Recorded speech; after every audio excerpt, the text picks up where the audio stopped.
Which one of the following phytohormones promotes nutrient mobilization which helps in the delay of leaf senescence in plants।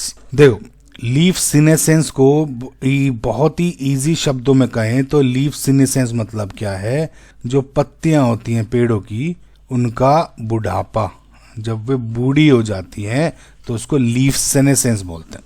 Okay, मतलब जब इन पत्तियों का colour हरे से पीला या मतलब ग्रीन टू येलो होने लगता है और इवेंचुअली वो गिर जाती हैं तो इस प्रोसेस को सेनेसेंस कहते हैं। सेनेसेंस के दौरान पत्ती में मौजूद सारे जरूरी न्यूट्रिएंट्स जैसे प्रोटीन्स, अमीनो एसिड्स या क्लोरोफिल ये सब टूटकर फोलम के थ्रू प्लांट के नए ग्रोइंग पार्ट्स जैसे बर्ड्स, यंग फ्रूट्स में भेज दी जाते हैं।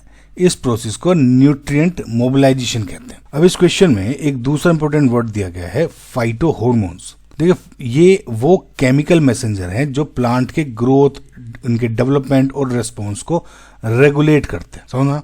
तो अब आपको अगर ये समझ में आया तो फिलहाल अच्छा मैं इसको बताता हूँ। देखिए अगर आप इसमें देखेंगे कि जो ये पत्ती है ये बूढ़ी हो चुकी है, न्यूट्रिएंट ड्रेन है, इसका सेनेसेंस हो चुका है बेसिकली, तो इसमें क्या है, नो साइटोकिन।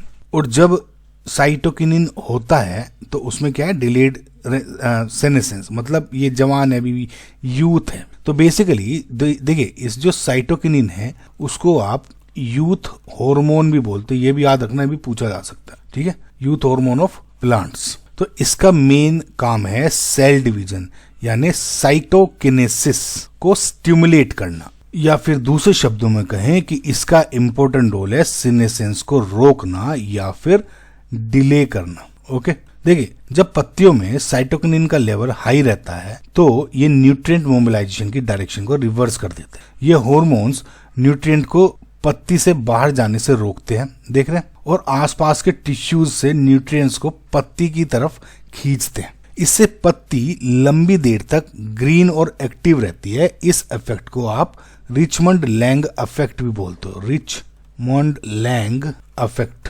समझ में? तो फिलहाल इसका जो करेक्ट आंसर है इज ऑप्शन नंबर 4। बाकी ऑप्शंस का भी आपको मैं आंसर बताता हूँ कि इसका रोल क्या है ताकि हो जाए। देखिए इथाइलिन ये गैस फॉर्म में होता है और ये सेनेसेंस को प्रमोट करता है, यानी पत्ती को जल्दी बूढ़ा करती है। ओके, तो इथाइलिन और साइटोकिनिन का काम एकदम रिवर्स है। ठीक है, ये पत्ती को बूढ़ा कर रही है, साइटोकिनिन को सेनेसेंस को प्रमोट कर रहा है basically. Option number 2 abscisic acid यानी ABA, ये भी सेनेसेंस को प्रमोट करती है, यानी जो पत्तियां हैं गिरने को उनको प्रमोट करती है। तो ये भी जवाब गलत हो गया। और गिब्रेलिन ये मेनली स्टेम इलंगेशन और बोल्टिंग के लिए फेमस है। इसका डायरेक्ट और प्राइमरी रोल लीफ सेनेसे डिले में साइटोकिनिन जितना स्ट्रॉन्ग नहीं है। तो फिलहाल जो आपका करेक्ट आंसर क्या होगा, एग्जैक्ट वो हो गया साइटोकिनिन यानी ऑप्शन नंबर 4।